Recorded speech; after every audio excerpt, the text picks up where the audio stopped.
In this video, I'm gonna redesign one of the best drivers BMWs of all time, if not the best, and that is of course the 2011 BMW 1 Series M Coupe. Honestly, I haven't driven anything this sort of perfect since the original Golf GTR. I'm gonna take the 2011 version, modernize it and tweak it a little bit with some modern BMW features and turn it into what could be probably maybe a 2023 model. So we're gonna talk more about the spec and tech, the history of this car when we go into the redesign. First of all, let's talk about this design. I love this shape of this little tight package, and it's, if you want to have a study in plantedness, I think this is a really good option to look at and study just how BMW used to plant their cars back in the day, not just in the 1 Series but also in their SUVs, the X5 as well at the time, looking super planted.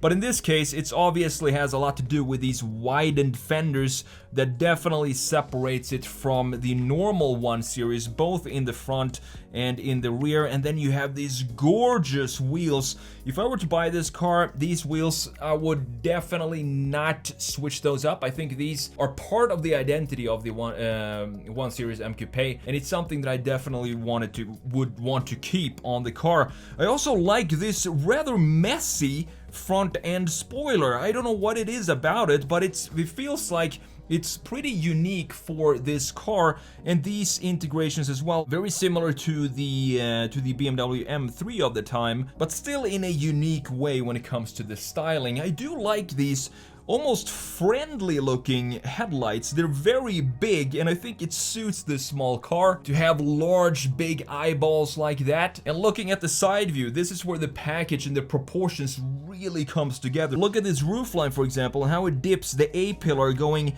If we follow the A-pillar down, it's gonna go straight into the center point of the front end axle, and then we have this super strong sharp shoulder line going here with this ducktail spoiler, sending this off in a beautiful way. And we also have, even though it is a very small coupe, it has this 3-box design of larger sedans, which I really love as well, with a clearly defined trunk with this spoiler sending it off. And then of course we have this wide body kit. You can see just how wide these fenders are, and it also comes into this intake or graphic feature right here that I really like on the 1 Series M Coupe. Perfect BMW proportions and styling and stance, in my opinion. I think the best view for this car is a 3/4 rear view, or almost maybe even a straight rear view, because you can definitely see just how planted this car is when you look at it from a straight rear view, because you have these fenders going out and then housing these big massive wheels, and you also have this nice diffuser, not too overstyled in the rear like we have maybe in the front, and of course the quad tailpipe, typical for this type, this era of BMW M cars, round exhaust pipes. Overall, it's just a beautiful looking car, and this is one of the key features, in my opinion, of the 1 Series M, and that is the interior. There's really not a lot to talk about in the interior, and that's exactly how it should be.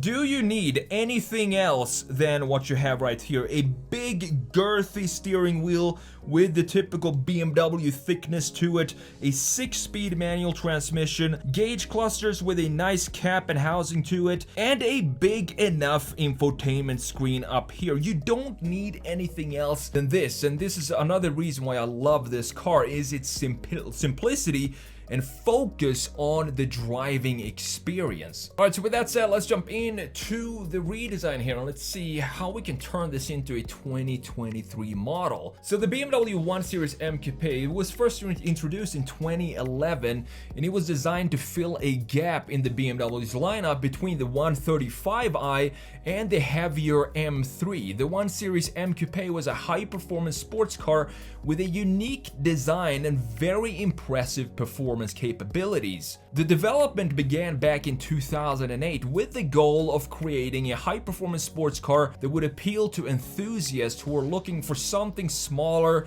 and more agile than the M3, which has grown a lot bigger and fatter since its introduction with the E30. The project was initially referred to as the M1, but you can see how this is a problem because that would clash with the legendary M1 supercar from the late 1970s, so they decided to change the name to the 1 Series M Coupe.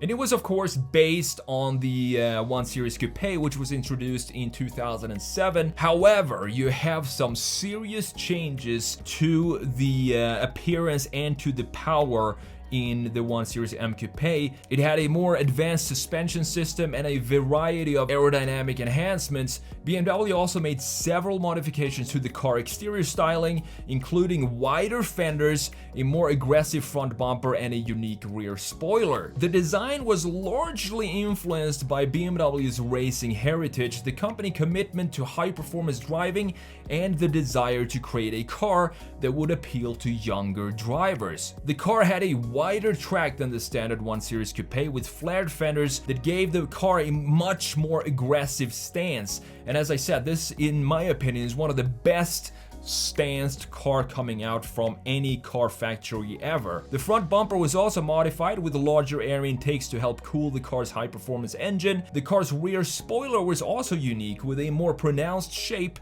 that helped to reduce drag and increase downforce. Now, as we talked about the interior of the 1 Series M Coupe, it was designed with performance in mind, with a driver-focused cockpit that emphasized the car's racing heritage. The seats were heavily bolstered to keep the driver's passengers firmly in place during high-speed driving, and the steering wheel was designed to provide excellent feedback and control. You have the red line being unique for the 1M Coupe, and it starts at 7,000 RPM. Now, when it comes to performance, the 1M Coupe was powered by a turbocharged 3-liter inline-6 that was capable of producing 335 horsepower and 332 pound-feet of torque. The engine was mated to a 6-speed manual transmission, praised for its excellent feedback and control. The car could do 0 to 60 miles per hour in just 4.5 seconds and on to a top speed of 155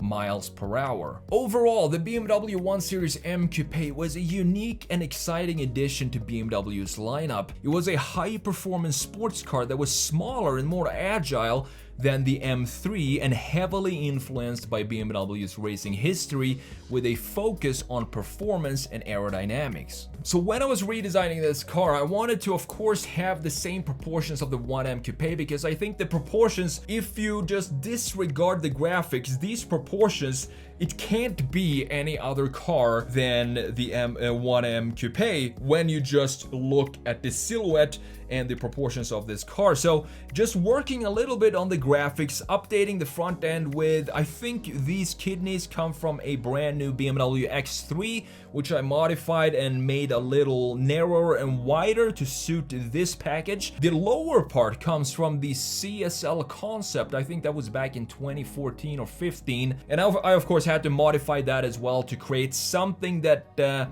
wasn't as fluid as that concept because I wanted to have it a little bit more restrained in this type of styling for a new M1 Coupe, and the side skirt also comes from that car as well, and the headlights as well, but everything has to be redesigned and remolded and shaped to fit this specific front end face of a modernization of this car. And I wanted to have sort of a framing from the top half of the front end graphics and separate it with a proper bumper in the middle. So we have a chamfer that goes from the corners of the headlights in under the grille and then of course up on the other side. And I think that's a cool separation, just a subtle separation between the top end graphics and the bottom half graphics of the front end, with a traditional shape of the center intake in the lower part for an M car. You have this intake in the E39 M5 and the E46 M3, for example, and I wanted to keep that